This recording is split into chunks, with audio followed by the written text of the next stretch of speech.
Now, let's talk about the economy. What impact will tomorrow's planned shutdown likely have on the country's troubled economy? Tuesday is also a public holiday. Now, this, I suppose, raises concerns internationally on whether South Africa is an ideal investment destination.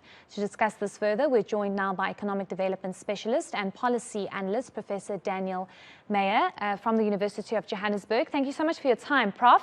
I think there's a lot of panic about what tomorrow is going to look like because we actually don't know what might happen tomorrow.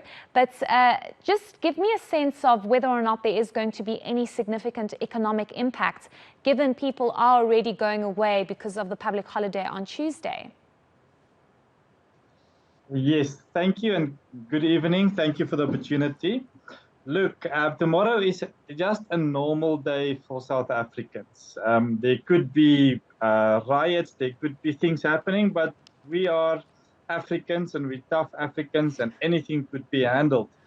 But from a governance point of view, I think tomorrow is a big day for government to show their commitment to the economy. Because tomorrow, and we've been promised that there will be shutdowns and so on by the EFF, but I expect commitment from government, the police, the army, to make sure that nobody's rights are interfered with, meaning that businesses should be able to continue with their work and citizens can go to work and if they want to go to work, can go to work. So from an economic point of view, tomorrow is just another normal day, and I expect the government capacity to be there to protect everybody and to make sure that human rights are protected and everybody can do their daily work on a Monday.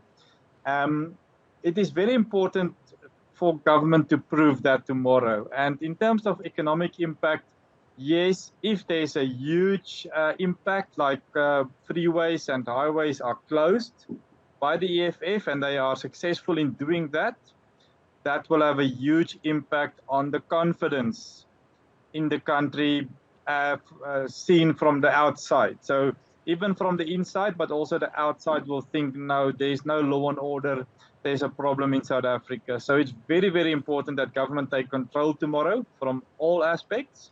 And we have seen that certain sections of the community tested police and the army in the May, the June, July riots.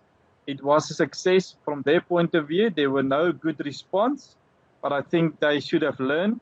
And everybody knows for months now that the 20th of March is this day that EFF is trying to prove a point, as they are losing their their image for voters for next year's election. So it's a big battle for the highways and the economy tomorrow. Really important day.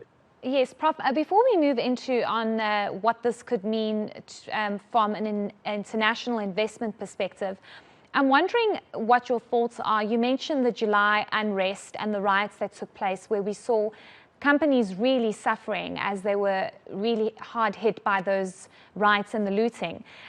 We obviously cannot afford something like that to happen again. No, definitely not. That's why I say tomorrow is a big test for government.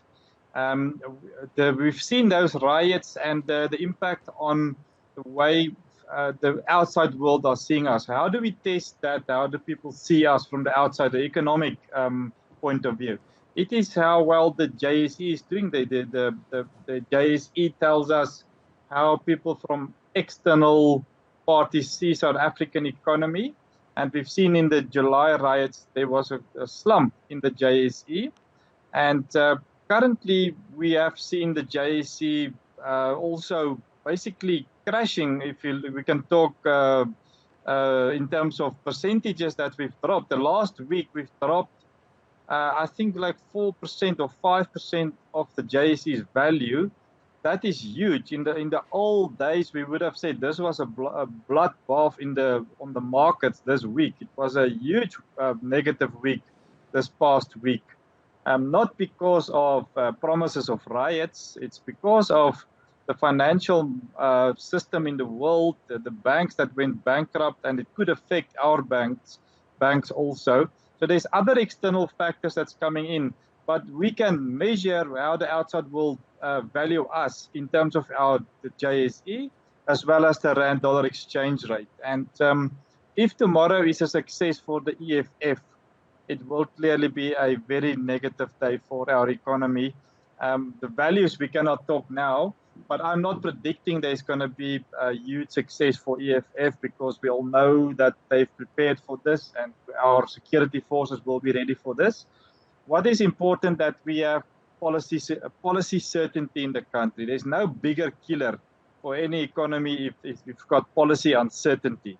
So there's many things in the country that's currently uncertain from a policy point of view. Government is moving too slow. We wouldn't have been in this situation if the load shedding situation was much better handled over the last 5 years or so.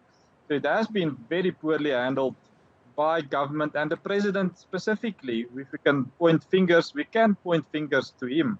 It's been too slow. He's too slow to take rapid decisions. We need a person that is in the presidential position that can take rapid and good decisions. But currently we don't have that luxury, but we need it. Really, we need somebody that can take control of any situation that comes up. Yeah. And policy uncertainty is one of those killers that we have. The economy should be growing much faster than it is at the moment. And just lastly, Prof, the international community might be looking at South Africa and going, not again. Why is there so much uncertainty and disruptions in South Africa? You touched on the issue of policy certainty with the president coming out and announcing a Minister of Electricity to try and stabilize our electricity grid. But is it a bit too late? How will the international market be looking at us? I know you touched on the markets performing really badly last week, and not because of the possibility of riots, but that could have an impact in the next week or so if the riots are a success and we see a repeat of July 2021. My personal opinion is that our international relationship currently is at a knife's edge. Our best friend is Russia.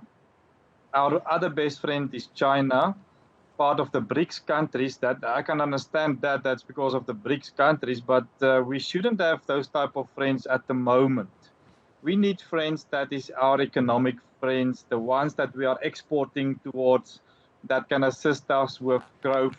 And it's not those countries. It's countries that is high up on our export market. China is definitely on the top 10, but Russia is not even on the top 25, 30 countries that we are working with as an economic partner. So we need to make sure of our international relationships. Where is our focus? And it should be more towards the US, Europe, and let's say South America. There's good opportunities there, but not towards Russia and the friends of Russia. So that is a big problem for the future. And we cannot continue to be sitting on the fence when there's voting, when there's decision to be made.